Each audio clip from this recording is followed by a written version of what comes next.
Hello, friends, and welcome to episode 826 of the Juicebox Podcast.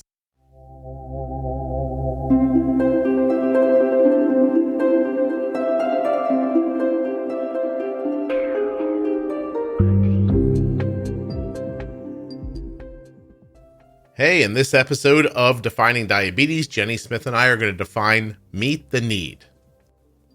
While you're listening, please remember that nothing you hear on the Juicebox Podcast should be considered advice, medical or otherwise. Always consult a physician before making any changes to your healthcare plan or becoming bold with insulin.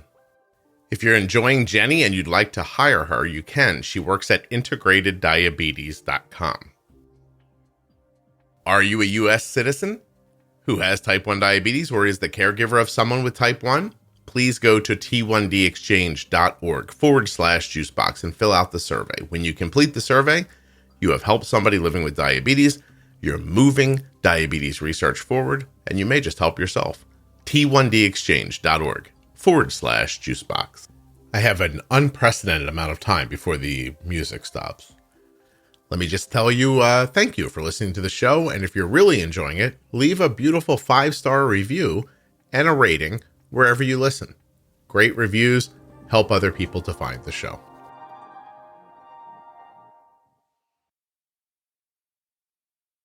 If you're looking for a New Year's resolution that's achievable, listen to a Juicebox Podcast series.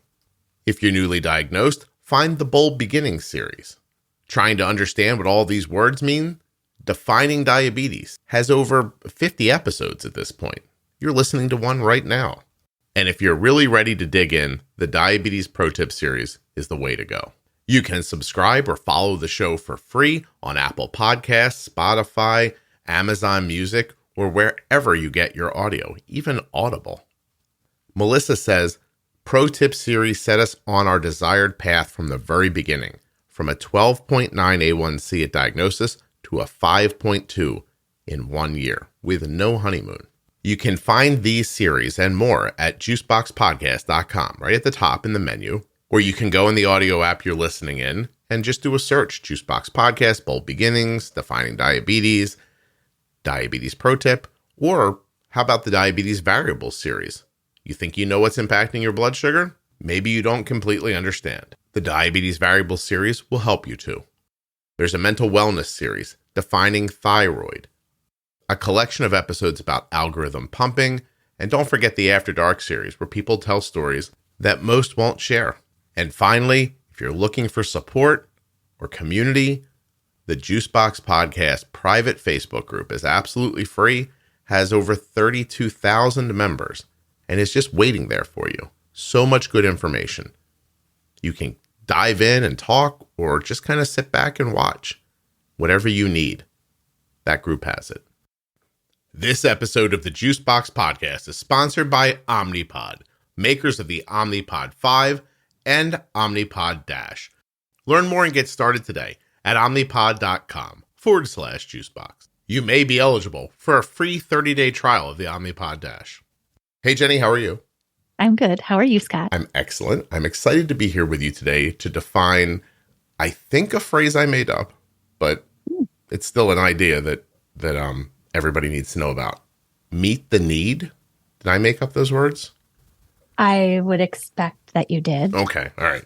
I think it needs to be defined because far too frequently, I think there's a couple of ways people get to it, but the way I see them get to it mostly is there's an idea in some people's heads that there's an amount of insulin that's the right amount of insulin, and there's an amount of insulin that's too much insulin. And instead of meeting the need that their body is expressing, is asking for. Yeah, it's asking for. They say things like, well, I don't know anybody else who has a basal that high, or, doesn't 5 units or 10 units sound like too much. And right. And to that, I always respond, you need to meet the need. So, and I think the interesting thing about that and defining it in the way that you've defined it, just meet the need, I think people will find it very valuable to listen when we do talk about the math. Yeah, right. Well, don't you always, well, I get a lot of notes like this. I just had one the other day from this guy, and he says, we moved my son, I think it was a son, doesn't matter. I moved my kid from Omnipod DASH to Omnipod 5, but it's not working. And right away, it's like, it's not working. The thing doesn't work, you know? Right. The dang machine doesn't do what they said. And so I go back and forth with him a couple of times in messages. It must be irritating to message with me because I ask leading questions that I need the answer to and I want you to think about. I don't actually tell you anything if we're talking to each other. So I asked him a couple of questions and I said, you know, what were your like average blood sugars like in the past? You know, where were you sitting stable? And the kid wasn't sitting stable at like, I'm not saying you have to be 80 all the time, but the kid wasn't like 90 and 100, it was more like 120, 130. So already I'm saying, okay, sounds like there's not enough insulin. And then I ask a couple more questions and it turns out that there's a lot of corrections throughout the day. So insulin that the kid's not getting through carb ratio and not getting through basal, they're coming in and pouring in extra. And that's when I said to him, I don't know if it's your basal, I don't know if it's your carb ratio or both, but you are not meeting the need of either of those most likely. I said, you know, you're using a lot of extra insulin. You need to get that into your settings. Right. And so he's meeting the need almost. He was almost getting there, but he didn't know he was doing it. He was doing it by adding instead of having the system learn and deliver the amounts that were actually needed. Right. Yeah. Right. And you can certainly continue to do it that way. It's just more work. Right. It's more work following things and giving all of these adjustments and corrections and things along the course of time. Corrections should really be not as frequent. Because if you are getting the right amount, whether it's from an automated system or from just a manual dosing strategy, whether pump or MDI, right? The background needs to cover enough. And then the boluses, the main reason really for bolusing is for the most part around food. Yeah. It's carbs, right?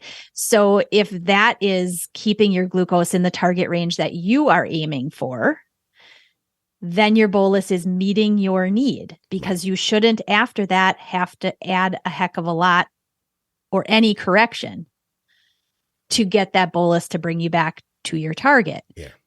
If, however, you're adding, and that's just your regular routine every single day, you're constantly micromanaging, there's missing insulin.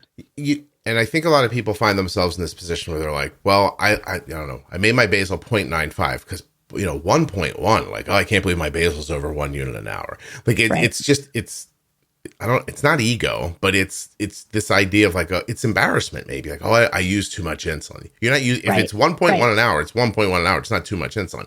I think carb ratio, the same thing. You hear people say all the time, oh my God, my carb ratio. Oh, it's 1 unit for, you know, 1 unit covers 8 carbs. It's terrible. Like I'm like, it's not terrible. That's what happens. Now, maybe your style of eating needs that. Yeah, needs that, right? Like, so there's another conversation there. If you wanted to eat lower carb or better foods or something like that, maybe your carb ratio would change. But in the moment, it's 1 to 8. Arden's an 18-year-old kid who's in college. Arden's carb ratio is during the daytime, 1 unit covers 4.5 carbs. Okay. So, yeah.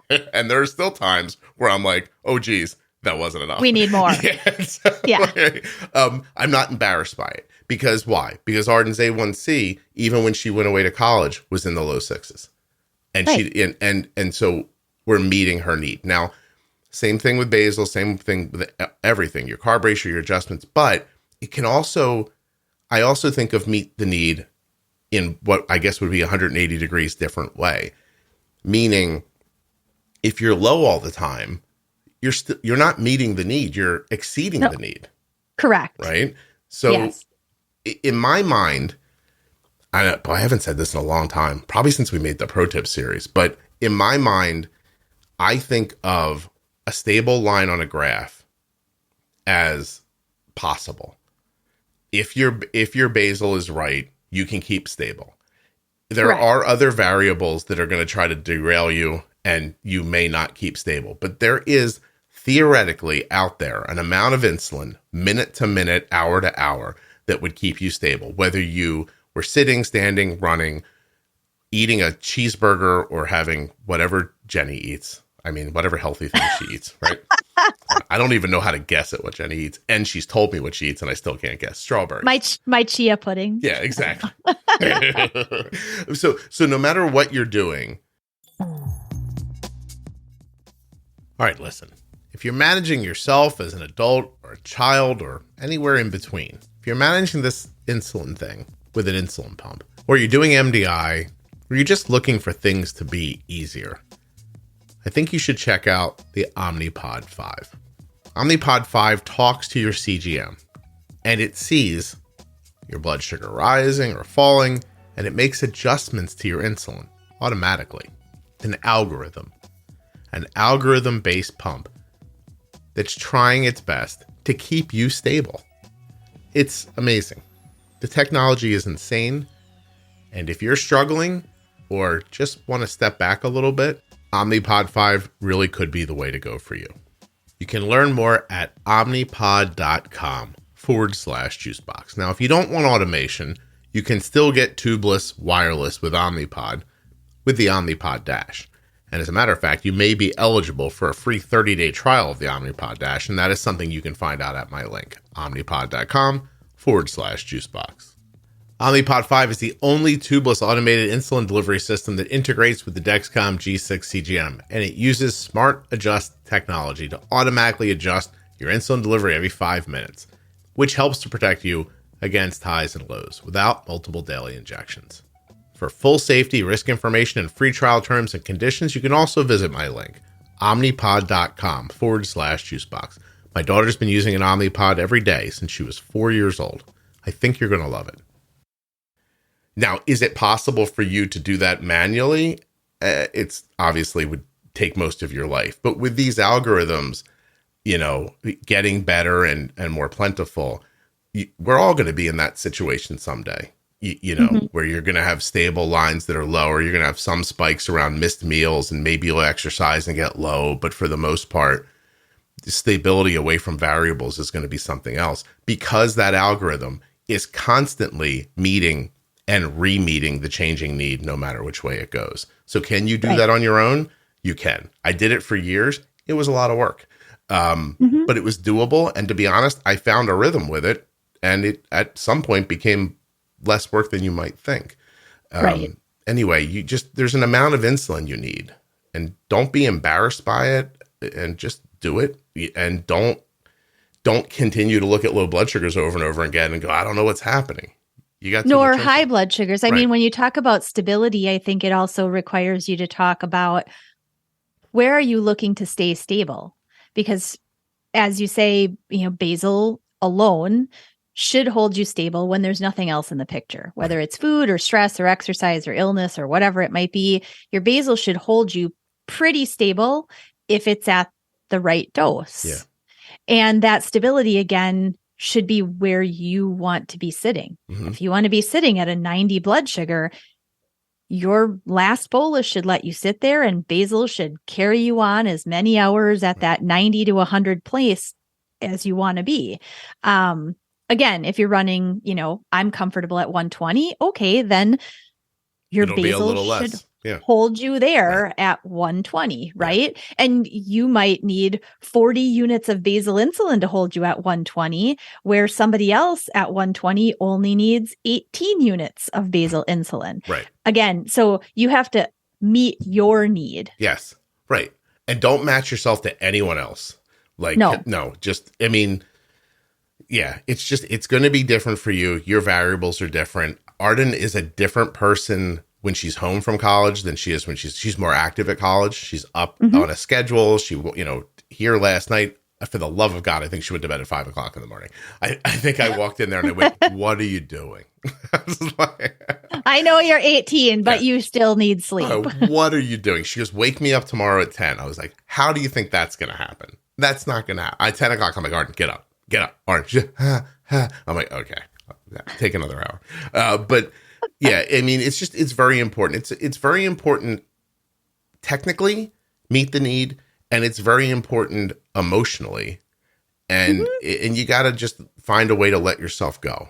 Like, I mean, and don't get me wrong. If you're in a situation where you have like massive problems and you're using way like so much insulin, like I can't even like make my pump last 3 days or whatever, maybe you got to talk to your doctor about pairing another drug with it to help you. I'm talking about, generally speaking, for most people who are in an average situation. Right. Yeah. Absolutely. That makes sense to you?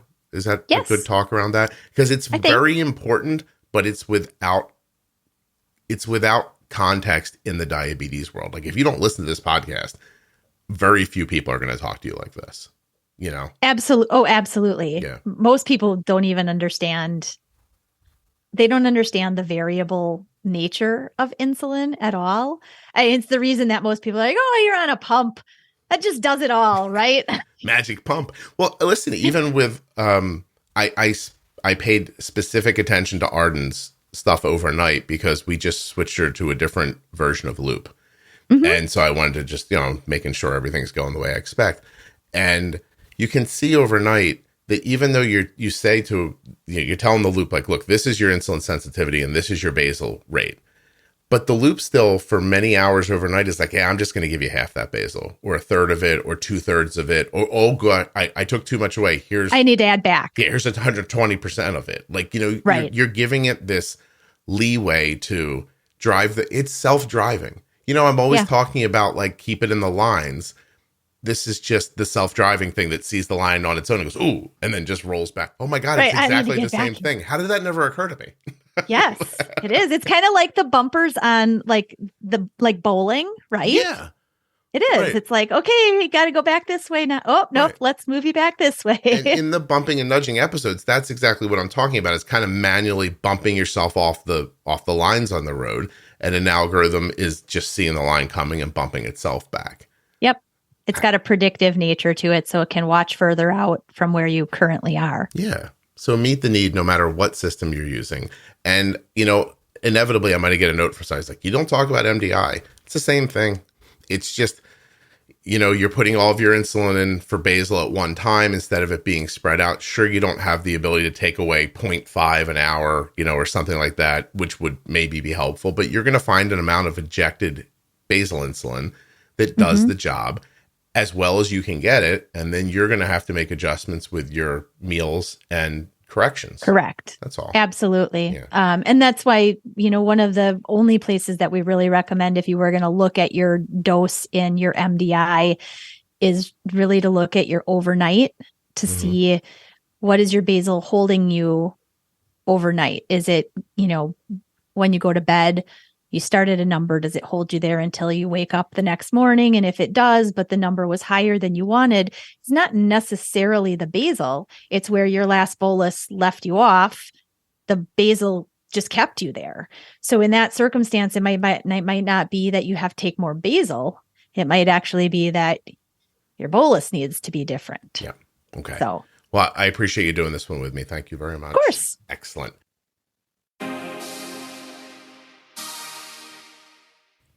A huge thanks to Jenny, of course, for coming on the show as she does. If you would like to hire her, she works at integrateddiabetes.com. You should go check her out. I want to thank also Omnipod. I'm serious. I said earlier, my daughter's been wearing an Omnipod every day since she was 4 years old. She's 18 and in college now. The Omnipod has been nothing but a friend to her, and I think you'll enjoy it as well. Omnipod.com/juicebox. Head over there. Get started today. If you're enjoying the Juicebox podcast, please tell a friend, your doctor, somebody, anybody, everybody scream. Anyway, just tell somebody about the podcast. It really helps the show. I'll be back very soon with another episode. Thank you so much for listening.